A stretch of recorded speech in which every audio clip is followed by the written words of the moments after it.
LSR adalah data ilmiah tentang siswa, peta belajar yang dijadikan sebagai guidance guru memilih strategi yang tepat, mengelompokkan siswa berdasarkan dominan kecerdasan, sehingga dengan demikian mengajarnya guru itu berangkat dari bagaimana siswa belajar, bukan sekedar guru mengajar, tetapi intinya pembelajaran hakikatnya adalah bagaimana membelajarkan siswa. Ketika terjadi sinkron, kesesuaian antara teaching style, gaya mengajarnya guru, dan learning style, gaya belajarnya siswa, disitulah titik temu bahwa mengajarnya guru disenangi dan terasa mudah bagi semua siswa.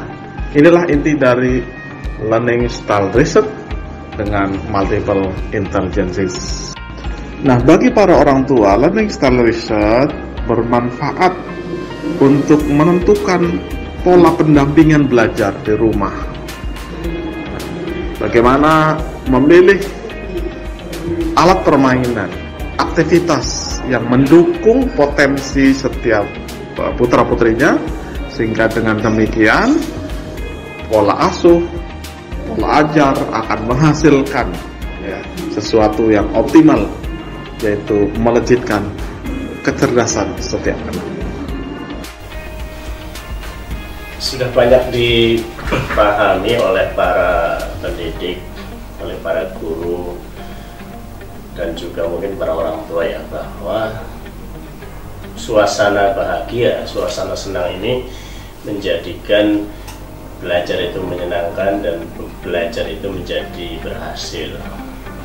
Oleh karena itu, pengalaman saya ketika merancang pembelajaran adalah saya memikirkan, membayangkan suasana apa yang bisa diciptakan, suasana bahagia apa yang bisa diciptakan, sehingga dengan demikian anak-anak itu akan terlibat dalam pembelajaran, akan senang terlibat. Nah, itulah yang kemudian menjadi alasan kenapa LSR, Learning Style Research, itu menjadi penting. Karena sebenarnya Learning Style Research atau penelitian yang mengenai gaya belajar itu kan sebenarnya meneliti apa yang disenangi oleh anak. Nah, ketika hasil-hasil itu kemudian bisa diambil datanya dalam bentuk LSR, itulah yang kemudian menjadi modal untuk para guru. Dan pengalaman saya adalah dengan informasi-informasi mengenai gaya belajar siswa itu menjadi informasi yang penting bagi saya untuk merancang apa sih yang harus saya lakukan di dalam aktivitas pembelajaran dengan siswa, sehingga ini akan dinikmati, akan disenangi oleh siswa, dan saya meyakini itu akan berhasil. Para guru di sini mengajar, merencanakan pembelajaran maupun menentukan strategi-strategi pembelajaran, ada dasarnya adalah LSR. LSR yang dimaksud adalah Learning Style Research, di mana hasil dari riset anak-anak yang akan memasuki jenjang pendidikan, baik itu level TK, SD, SMP maupun SMA, sebelum memasuki menjadi siswa, maka kita adakan terlebih dahulu Learning Style Research, yang hasilnya nanti akan diketahui oleh para guru dalam rangka untuk memberikan pengkelasan. Jadi kelas yang nanti akan kita sebar di seluruh level sekolah bukan berdasarkan hasil dari tes. Dan perlu diketahui bahwa LSR adalah bukan tes, melainkan riset, sehingga akan diketahui seperti apa gaya belajar anak-anak yang nanti akan dikelompokkan menjadi kelas-kelas. Jadi nanti ketika sudah memasuki jenjang pendidikan yang akan ditempuh, kelas yang akan kita kelompokkan adalah kelas berdasarkan dominasi kecerdasan yang pada waktu itu kita riset.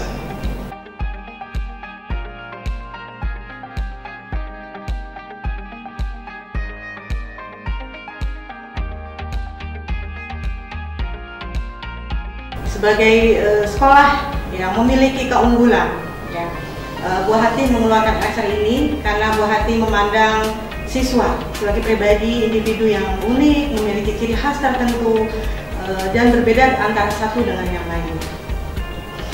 Dengan LSR maka akan dapat dilihat kecenderungan modalitas dan gaya belajar yang dominan pada setiap siswa. Artinya setiap siswa akan dilakukan riset untuk diketahui kemampuan atau bakat yang paling dominan, sehingga bisa diharapkan untuk bisa meraih prestasi maksimal pada bidang yang paling dikuasai oleh siswa.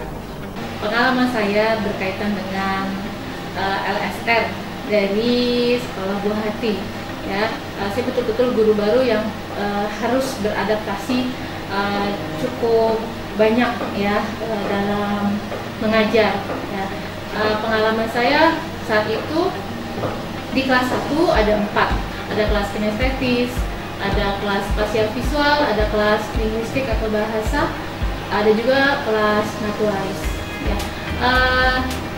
Yang cukup berkesan, ya, sangat sih berkesan buat saya di kelas kinestetis ini, ya. Jadi memang yang namanya kelas kinestetis anak-anaknya yang luar biasa, ya, bergerak terus gitu, ya. Ketika kita menerangkan gitu, mungkin ada yang muter-muter di dalam kelas gitu, ya, ada yang sampai naik-naik gitu, ya, meleng sedikit, ya, itu, ya, bergerak, mereka semua bergerak. Lalu terpikirlah gitu gimana caranya supaya mereka tetap fun dan mereka bisa meluapkan, ya, keinginan mereka untuk bergerak, ya, saat jam 1 siang gitu, ya, kan biasanya anak setelah sholat zuhur lalu kemudian belajar lagi gitu, ya, sholat zuhur makan setelah belajar lagi. Saya pikirkan apa ya pembelajaran yang buat mereka tetap senang gitu, ya. Lalu terpikirkan ada saat itu saya mengajar IPA, ya, ilmu pengetahuan alam. Kemudian saya buatlah sebuah strategi pembelajaran yang ada game di dalamnya, ada permainan ulah naga, ya, ulah naga yang mereka sebenarnya sih intinya mudah banget gitu, ya. Mereka dikasih kartu soal, kemudian bukan kartu soal, kartu gambar sih, kartu gambar yang isinya ada benda langit dan benda-benda yang ada di siang hari. Lalu mereka digolongkan ada dua kelompok. Lalu kemudian setelah ikut bermain permainan ular naga sambil nyanyi segala macam, lalu kemudian yang malam dengan yang siang diadu gitu, ya, seperti permainan ular naga, ya, yang paling belakang dapat kena buntutnya itu yang kalah gitu, ya. Nah seperti itu, jadi bermain sebenarnya di dalamnya ada pembelajarannya. Setelah itu dijelaskan tentang apa yang tadi mereka lakukan gitu, ya.